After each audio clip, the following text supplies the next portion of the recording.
有些问题好像不管你多努力，它都一直在那里。你以为它会解决，结果发现它只是换了另一种方式出现。嗨，欢迎收看这周的 Lucky Road。有些人会以为停止悲伤和疗愈等同于事情和问题被解决完了，但其实是因为我们选择不再独自面对它。原生家庭缠绕在一个人身上的影响真的无法挥散。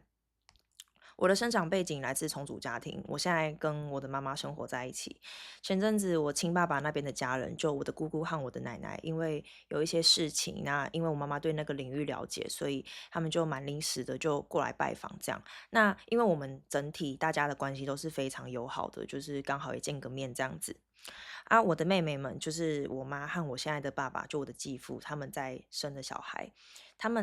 我妹妹们，他们还不知道实际家庭关系的背景跟结构这样子，就因为他们一个刚准备升国中，一个就是还在上小学。我跟我爸妈原先就预计就是在他们都升上国中，比较有判断能力的时候再告诉他们这样。那我的妹妹和我都是一起，都是随我称呼我的姑姑跟我奶奶，因为我们从他们小时候就是从非常很久以前，我们就是跟他讲说，因为我从小就认识他们，然后他们对我非常的好，我们是很亲近的，所以我们用这种关系称呼他们，那自然而然的，就是他们也都就是跟他们就都是非常友好，也就是这样子称呼，他们的印象就是这样而已。然后，那一天就是我姑姑跟我奶奶他们来拜访我们的那一天，刚好我有一个员工伙伴也在我们家，因为我们那一天就是等等要把我姑姑跟我奶奶送回城的时候，我们要准备赶去下一个工作地点，我们要去拜见，要去找一个拜见，我们要去找一个厂商这样子，对。然后那时候因为我隔天早上还有一个还蛮重要的会议，所以我在处理一份就是需要紧急明天要就是去使用的资料，我就有点整个就焦头烂额，因为我等一下要去下一个隔壁县的厂商那边，我隔天还要就是还有一份资料要用，然后那时候我们的公司的系统还有一些问题，反正我就是超级焦头烂额，所以那时候要回我姑姑跟我奶奶要回城的时候，我觉得我不方便载他们去车站，就由我妈来，就是来接送他们这样子。然后那个时候，我家人他们正准备要离开的时候，他们就轮流上厕所嘛。那可能刚好我又在称呼他们啊什么的时候，就我们就是在我前面的那个员工伙伴，然后在用电脑，他就突然哈，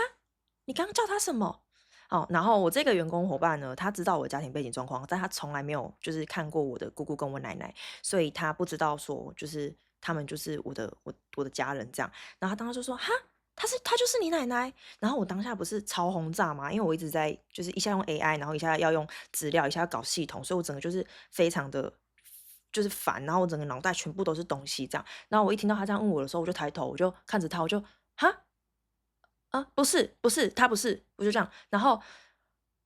我当下就否认了，就是她是我奶奶这件事情。然后，我当下其实我完全没有就是反应，我当下没有，我当下讲出来的时候，其实我还在反应过来我自己讲了什么。就是我觉得我好像我觉得我当下，就像我刚刚讲的，我还在反应我到底说了什么。就像我现在就算分享了这件事情，我还是有点在反应，就是我真的不知道为什么会讲出这句话。可能我的潜意识是根据现实评估情况下，就是做的我认为最合适的回答。我不知道是不是这个原因，因为当下那个我妹妹她们都在那个一楼，然后他们在客厅那边，就在我的后面，所以我可能就是我不知道就是很多视角很多情况，然后我又在很轰炸的情况，我就突然不是他不是这样，然后我同事就这样子，然后我姑姑就用开玩笑跟轻松的方式带过这件事情，对，然后我因为这件事情就非常的痛苦，因为我就后来没事，我就送他们上车，然后因为我说我妈妈已经在车上等了，所以她不知道这件事情，她没有听到，然后我就把他们送走，然后我们就赶快就是东西收一收，要赶快去下一个，就是要去找那个拜访厂商的路上这样，然后我在车上，因为我的伙伴也在车上嘛，我在车上的时候，因为前面很赶，所以我没有时间赶快再去细想那件事情，但是我就是一直放在心上，然后我一上车，就是我就可能静下来，然后我就去想这件事情，我真的非常的痛苦，我真的非常的自责。我在车上的时候，我就一直流眼泪，然后我就一直偷擦眼泪，然后我真的我不知道怎么办，我当下就是我真的就是非常的难过，然后非常的痛苦这样子。我觉得我真的是一个很糟糕的人。我在车上满脑子就是这样想，我真的觉得我自己是一个很糟糕的人。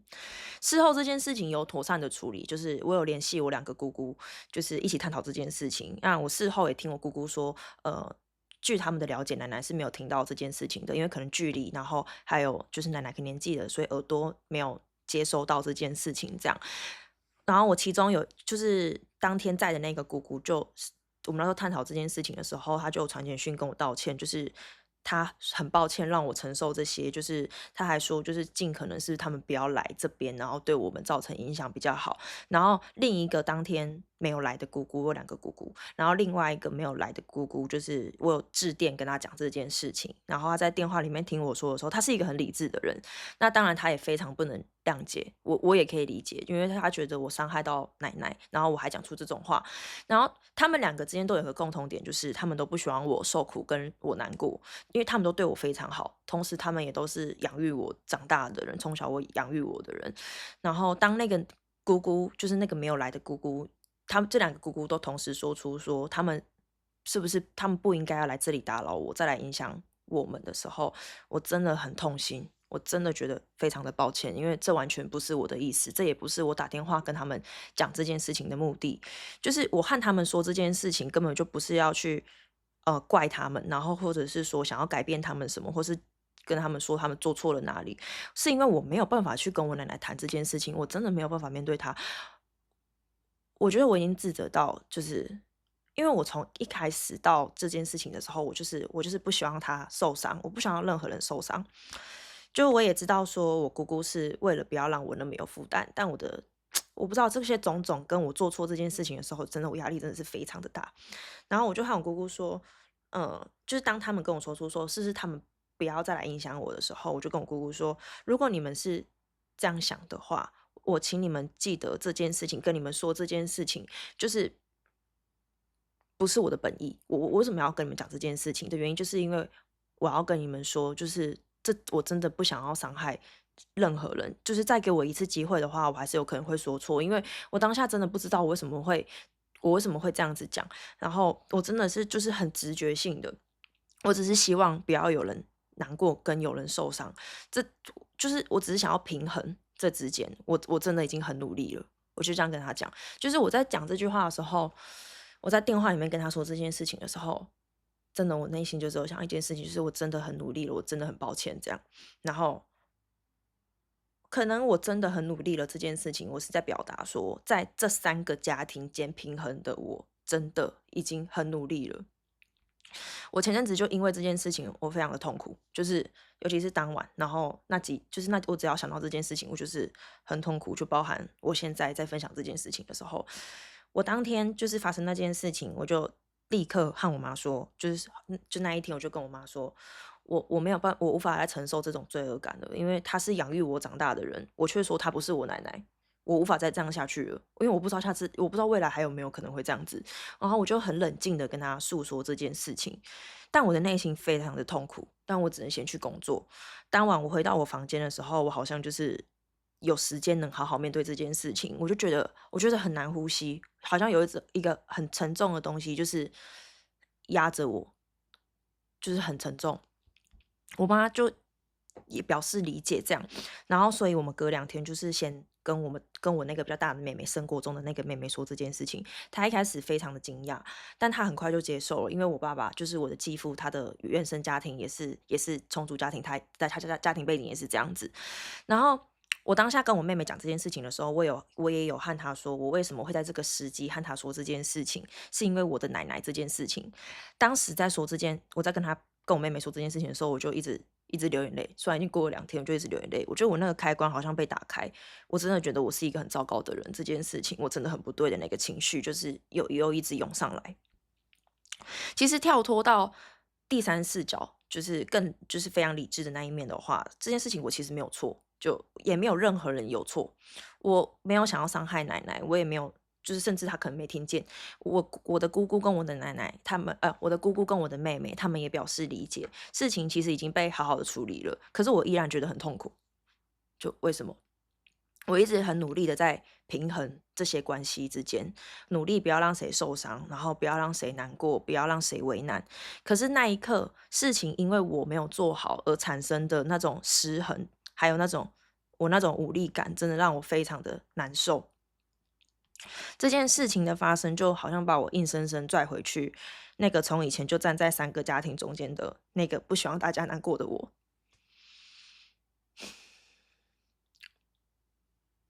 对，就是这一次发生这件事情，我也很清晰的看见说，这也是我活了20几年，我第一次发现说，原来那个一直很难过的人也是我。就前几天我没办法消化我内心那个痛苦的同时，我也感受到一种东西叫孤立感。其实我从小就是这样，我主要有3个家庭需要照顾，一个是我亲爸爸那边，一个是我妈妈那边，那一个是我的就是一个是我爸爸那里，也就是我的继父，但我不喜欢这样称呼他，所以我如果说到爸爸，就是在讲他，就是在讲我的继父，对，就我要去平衡这些我的家庭关系，这三个家庭就是我的背景。对，像这一次事情的发生，我和小时候一样，我只是尽可能希望大家都好好的，然后不要有内斗，家人们不要难过，然后不要再争吵就好了。如果再有争执和受伤，就我希望这些东西可以到我这边就停止，或是到我这边就减缓。所以牺牲我的感受没有关系，讲白就是这样。我其实是到这2年才发现，我一直以来就是这样压抑的活着。我以前只看得见我在乎的人，我这一次有看见我自己。为什么我会这样说？因为如果是依照我以前的个性，我应该不会去在电话里面跟我姑姑讲，就是请他们，就是我真的很努力这件事情。我以前应该不会讲，甚至因为我以前没意识到，所以我以前可能就不会说。但我这一次有去表达，就是我内心的感受。当然是因为我自己终于有察觉到了这样。我的人生有时候都会发生这种想到过去的瞬间，比如提醒我来自哪里，我需要面对哪一些我一生都无法靠努力而解决的问题。现在比较少想到了，就是如果没有触发的话，像这一次的这个事件就是一个触发。这一次我依然就是深陷在这种痛苦的泥沼里，对，但是我依然在承担那种痛苦，没有错，我的立场依然没有改变，但我这一次就是有为了我自己做一些事情，我的理智知道说这不是我需要独自去承受的事情，更不是我一个人的错，而是那种各种关系跟各种立场交错的复杂题。会发生这种事情也不是我的选择，它只是我的成长背景。我觉得我需要面对的现实生活就是这样子。我不会想要去埋怨哪一方，就是主要是其实没有意义，你去埋怨谁都没有用，而且我不希望我爱的人受伤。就像我姑姑和我道歉的时候，其实我的内心只是更沉重，我只是更觉得喘不过气，因为那完全不是我想要看见的东西。这是一个需要多方大家一起去面对的问题。我觉得我的妹妹已经进入到一个可以开始去承受这些事情的人，他们需要尊重我的生活，尊重我的背景，然后去了解整个家里的关系结构跟背景。当然，他们都是非常善良和非常好的小孩。对，如果是过去的我，我不会和身边人提到这一次这件事情，就是我不会去跟我的。我不会去跟我的朋友讲，我不会去跟我的家人讲，我会自己默默承受，就是包含我的感受事件，我都不会说，因为我讲不出来那种痛苦，我不知道我想要的是什么，就我也知道一件事情，就是现实无法改变，所以我才不说。但这次事情发生了这几晚，刚好有某一天，我跟我朋友晚上在传讯息，然后我和他说到了这件事情，其实就是随口就是提到了这件事，我能感知到他不理解我的痛苦，当然他不理解这件事也是非常可以理解的，因为他并没有经历过这个立场跟这个背景。但我还是选择说出来，和他就是继续聊这件事情。在我们聊天的过程，我发现一件很神奇的事情。如今和过去一样，现实依然就是在眼前，我依然需要一个人面对那种痛苦，然后我依然需要因为那种情绪感到很折磨，但是我能感知到一个温暖的东西。如果用很精辟的方式去形容我想要跟大家表达的那个东西，我会用一段我在2021年写下的文字去表达。那时候我写说，过不去的事情不会过去，但在未来的日子里会觉察到有更多事情值得去珍藏。这就是我想要表达的那个温暖的东西。比如当我在和我朋友分享和就是聊天的那个过程，这段过程其实已经疗愈当下在跟他就是说话的那个我，他接住了现在的我。朋友的存在就是这样啊，很神奇啊，对不对？以前我不想说，是因为我知道有些事情不是别人理解了就能解决，不是别人理解了我就会没有那么痛苦。确实，因为没有人可以接住过去的我，因为已经过去了，那就是一个无法改变的现实。但这不代表现在的自己是一个不值得被接住的人。后来我有慢慢的去发现说，被理解和被解决本来就是两件完全不同的事情。可能看似我现在跟大家在分享这件事情，我讲的非常的轻松，但其实我的前半生都在认识和学习理解这件事情。虽然我的痛苦还是在那边，就像我刚刚提到的时候，我其实还是非常的难过。其实这个痛苦本身，它就不是一个能轻易被谁解决，或是过了一段时间就可以被冲淡的一个存在。但是这无法去定义说，哎，我接下来我要怎么去面对我的人生，我是怎么看待人生的。它也无法阻止我想要创造更好的人生这件事情。我从来没有想过要去改变我的原生家庭，我的人生背景。某个层面，我已经很清晰的知道，这无法单靠我自己去解决。某个层面，它就有点像宿命。我觉得上天就是给我这样子安排。如果要说我一直在努力什么，那就是我不会让那些无法改变的人生背景去改变我未来的人生方向，然后我的发展。当然，这种东西它的影响是潜移默化的，但就是只要就是我能做什么，我就是还是会尽量的去，嗯，就是变好吧。变好的这个心态，就是有可能很多事情潜移默化中，其实你会被你的过去影响，但是想要一直进步，想要变好的这件事情，是我一直以来的，就是给自己的一个，应该是说它就是我的核心。我就是想要，我觉得我可以更好。对，就可能就是前几集有提到自尊吧。很多人会将自己的人生际遇归因在家庭的影响，比如说，因为我的家庭怎么样怎么样，我就只能怎么样怎么样，我才会怎么样怎么样。我觉得我会说，我不会想要给，就是让过去我的人生背景去影响我这件事情是不太可能的，因为毕竟就是潜移默化嘛。但是我不会今天遇到不顺遂的事情，或者是说我不会因为今天呃哪个事情没有做好，我就去埋怨说，因为我的家庭怎么样怎么样，我的人生怎么样怎么样，我没有受到什么样的支持。我会觉得，我既然想要什么，我就会尽量去做。就是不能达成，可能就是际遇，就是这个阶段怎么样，我就是去接受，我就是再去努力。就我不会去觉得说，归因在我的家庭背景是怎么样怎么样。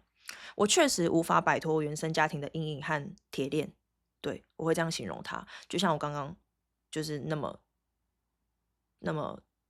不舒服的样子。有些人生课题不是努力就能解决，它不会因为你够成熟、你够懂事、你够努力就从生命里消失。我不知道我从什么时候开始不再期待它完全消失，可能是高中的时候。我在写脚本的时候，我在想，可能 maybe 是高中的时候，我也不确定。我开始把力气放在，就是我想要成为什么样的人，我想要什么样的生活，我想要什么样的人生这件事情上。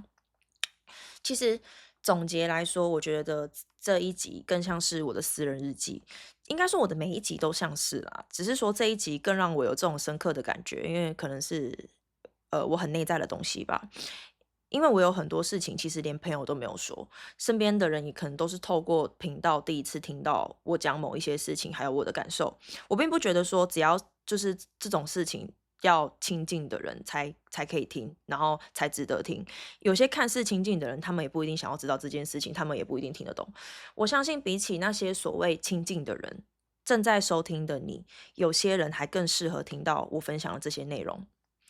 这次事件的过程，我不是有提到说，我因为自责，就是一直感觉到非常的痛苦嘛，然后觉得自己很糟糕，然后我就有把这件事情跟我的 AI 分享，我跟他聊天，然后他问了我一些问题，我在这个过程跟他聊天的过程，我就恍然大悟一件事情：如果今天我爱的人经历跟我一样同样的事情的话，我根本不会这样评价他，我不会觉得他是一个糟糕的人。